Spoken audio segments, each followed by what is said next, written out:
Good afternoon. Is this working? Ladies and gentlemen of the press, we've just had...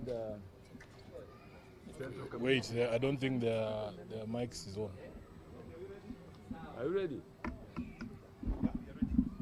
Okay. We've just had a Central Committee meeting of the Orange Democratic Movement. You can see the members here. I'll introduce those who are here. The Deputy Party Leader is Tososi. The Secretary General is next to me, Edwin Sifuna, Gladys Wanga, Governor of Homa Bay, and also Chair of the National Executive Committee. And we have here Rose Buyu, a member of the committee, and Akiro Nixon, yes, member of the committee. Oh, you're here? Ketoro, also member of the committee. Some members had left because of urgent commitments elsewhere, but we are about, how many, 10 people to that effect. But others have gone for some urgent commitment. So the Secretary General is going to read the resolutions that we have arrived at after our meeting, which I'm now giving him the opportunity to do. I thank you, Honorable Party Leader. So this is the statement of the Central Committee meeting of 10th January 2025. The ODM Central Committee has had its first meeting of the year this morning, chaired by His Excellency Professor Peter Anyang' Nyong'o, the acting party leader. On behalf of the committee and the entire party, we take this opportunity to wish our members and all Kenyans a happy new year. As you all know, 2024 was a difficult year, and we pray and hope that 2025 will be kinder to all of you.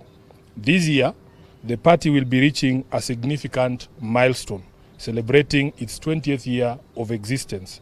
This is also the year that the Africa Union Commission will decide on its next chairperson, and we continue to wish our party leader, whom as you know is contesting the seat, all the best in his quest.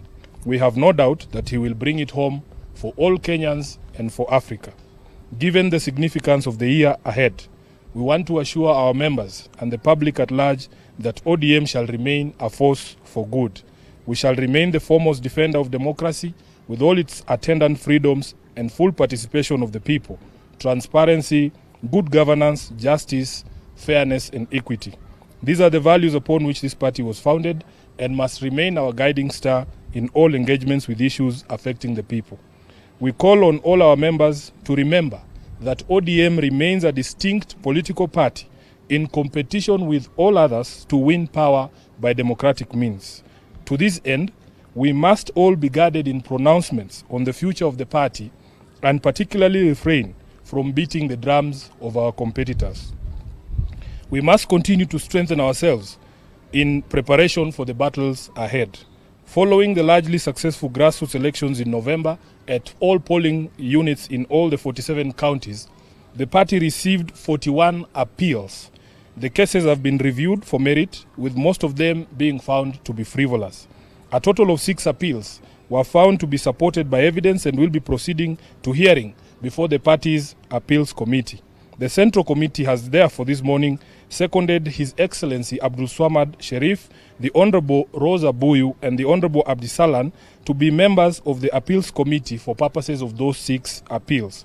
Upon conclusion of this process, the National Elections Coordinating Committee shall be announcing dates for elections at ward, constituency, and county levels. The party congratulates all those elected in the various positions and has directed the NECC to issue certificates to successful candidates who fully complied with the rules, including the requirement of payment of fees.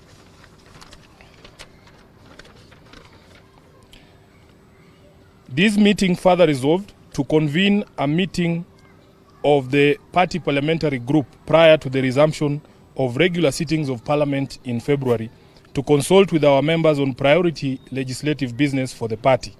Of foremost concern to the party is the impasse on the mediation on additional allocation to counties and the new formula on shareable revenue proposed by the CRA. We shall be imploring on our members to strongly stand up in defense of devolution and ensure that no county stands to lose in any proposed formula. The party further wishes to express concern over the delays in constitution of the IEBC selection panel that has meant denial of representation for many Kenyans in parliament. ODM as a party is one of the most affected by this continued state of affairs.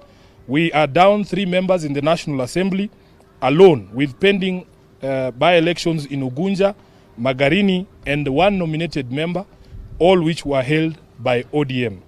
We are aware there are court orders in place stopping the empanelment and want to urge the judiciary to expedite the resolution of these cases as a matter of national urgency.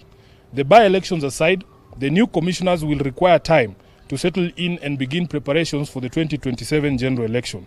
There is also the question of boundary review, and we feel as a party that we are running the risk of getting into a very serious constitutional crisis. I thank you. That is the end of the statement. Any questions? Yes, sir. Yeah, thank you so much. Just two from me. Number one is towards the secretary. You were recently quoted, making a remark in regards to party position supporting the regime. And you were quoted that even if ODM supports that. That has nothing to do with the statement we have read, please, Seth. With all due respect, can we address what we have said in this statement? We have made it clear here in the statement that all our members, the SG included, must be guided in the remarks regarding 2027, and that we exist as a political party independent and ready to battle it out for power with all the other existing political parties. I think that should be sufficient. Yes, Eric. Yes. Two?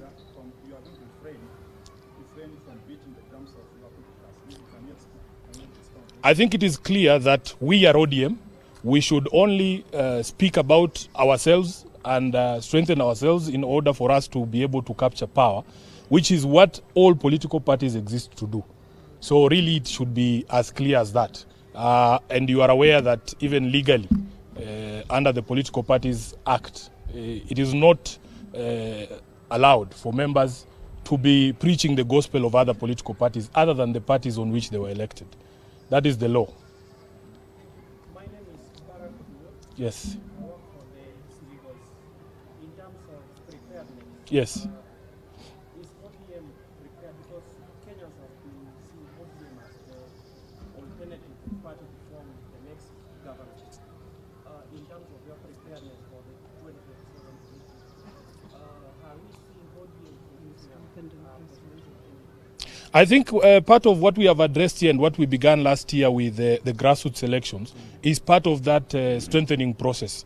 We are very proud. We received a report from the National Elections Coordinating Committee that right now, if they showed you the database, ODM has now committees in place in all the over, how many? 39,000 polling centers, which is one of the ways in which we are strengthening ourselves. We need to have a solid grassroots presence. And as I've said, once the process of appeals is done, we will be moving to elections at the ward, constituency, and county level. We want to have a full team in place so that we can be able to take on the challenges that will come ahead of us. I think that should be sufficient. Yes? Yes. Yes.